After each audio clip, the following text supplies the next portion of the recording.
John Wick experience that opened up at AREA15 in Las Vegas. You start by checking in at the Continental Hotel, and the experience takes you to the storyline of a guest in this universe. The actors and staff members are top tier and they play their roles extremely well. In a nutshell, it's essentially an escape room, but probably the best one you've ever been to. I won't show everything on camera to not spoil any surprises, but if you're a fan of the John Wick universe, you're gonna love this. After you completed your training and you successfully found your way out, you're gonna end up in this back alley bar that it was more like a party. You can use the coin that you were awarded at the beginning to cash it in for a cocktail. And if you have seen the movies, you know how dangerous John Wick can be with a single pencil. The magic literally continued back here as there was a guy performing for everyone. Watch the movie before going, it'll make way more sense. Let me know if you go and make sure to follow for more.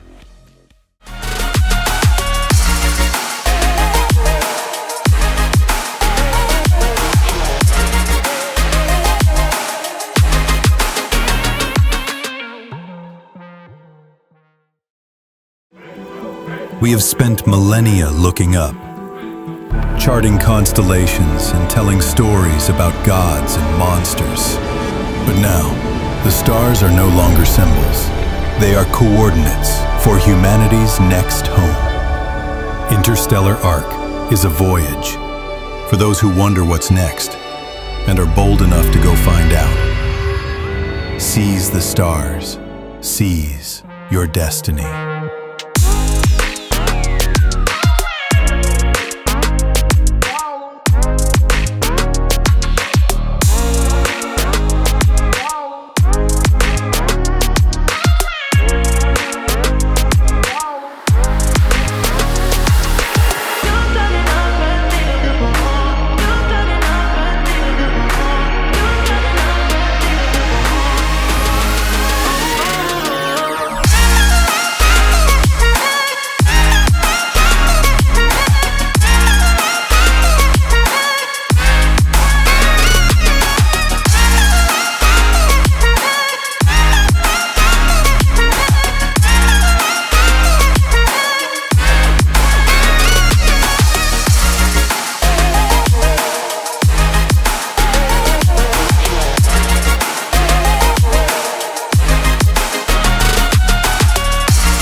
Each of my prized haunted museum items has a story.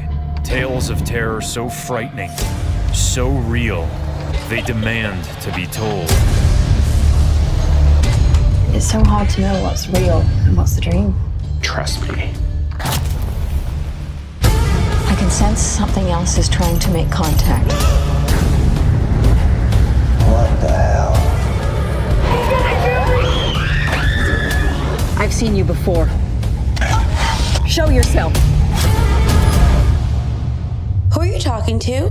I made a friend. He's telling me how it feels like to die.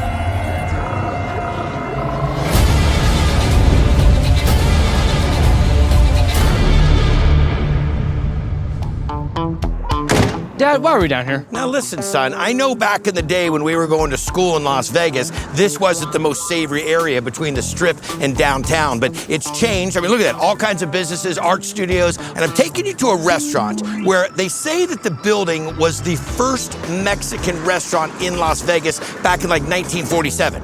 And a local Mexican chef who really knows how to put her hands on authentic flavors has opened the place, and I hear is rocking the house. You hungry? I'm always hungry. Dynamite. This is Letty's. Empanaditas, cochinita pibil. When we talk about authentic Mexican food, we like to come to Letty's. It's just this little hole in the wall that you'd never even think was over here. Come on, let's get this food up. As somebody that grew up in Mexico City, I can tell you this is the closest that brings me home. That's all because Leticia Mitchell and her niece Sue Keipel saw a chance to bring this old off-the-strip spot back to its roots. How old is this building? It was built in 1947. It was the first Mexican restaurant in this whole town. No. It was. The couple would feed the railroaders. How do you say it? The railroaders. Put our words together, I like it. Is this the energy level the whole time? Yes, every day. Chilangos. The chilangos are my favorite. It's like a taco, but with the sauce that you dip it in. I mean, it's messy, but it's amazing.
piranha.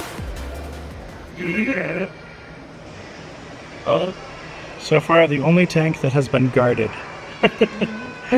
Do they get out often? Is that what you're looking for? No, I think they're worried about dumb people getting in. Yeah.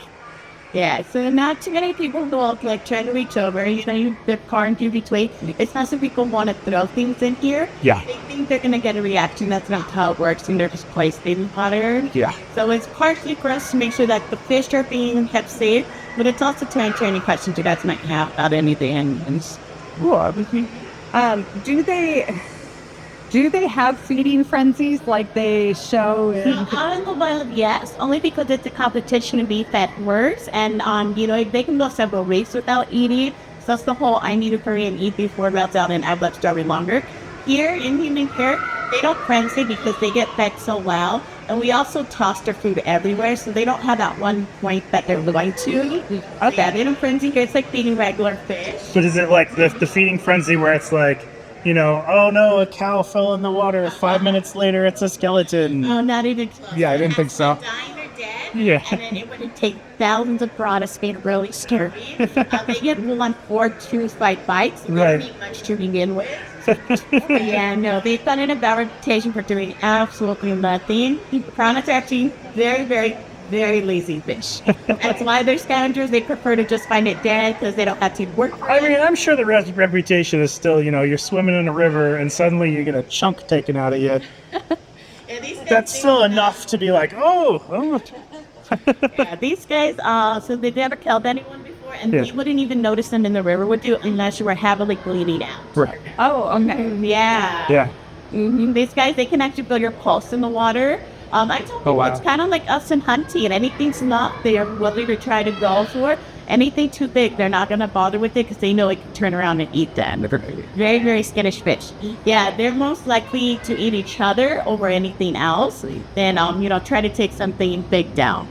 This guy looks like he's looking for something.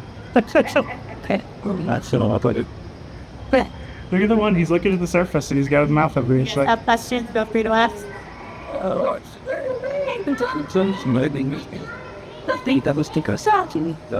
But probably because he's like, they're the ones that throw some fish here. Same fish, I get it. Same. And you'll never see them this big out in the wild. Ours are like well over 10 years. Yeah, some are even probably pushing 15. Usually about this big, 5 years if they're lucky. Once again, they normally eat each other. Birds eat them. People eat them. They're really at the bottom of the barrel.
Gustav Van Klimt. Yep.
You think you know how America was built?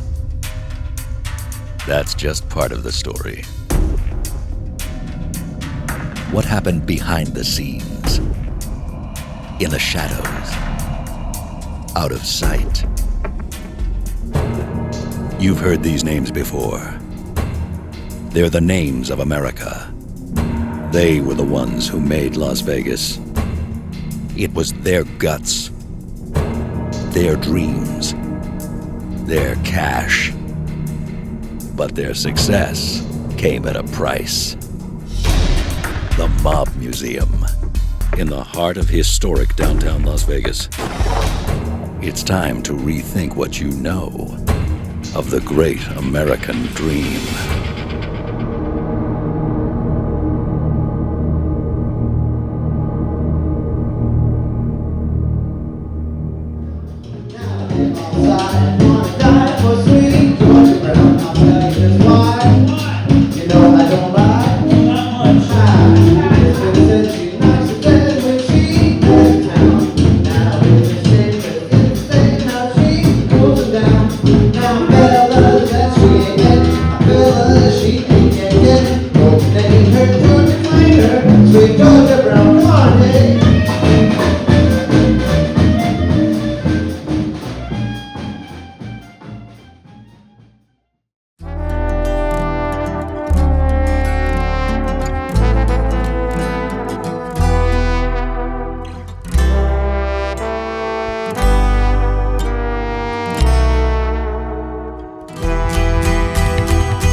vehicle called a Zoox.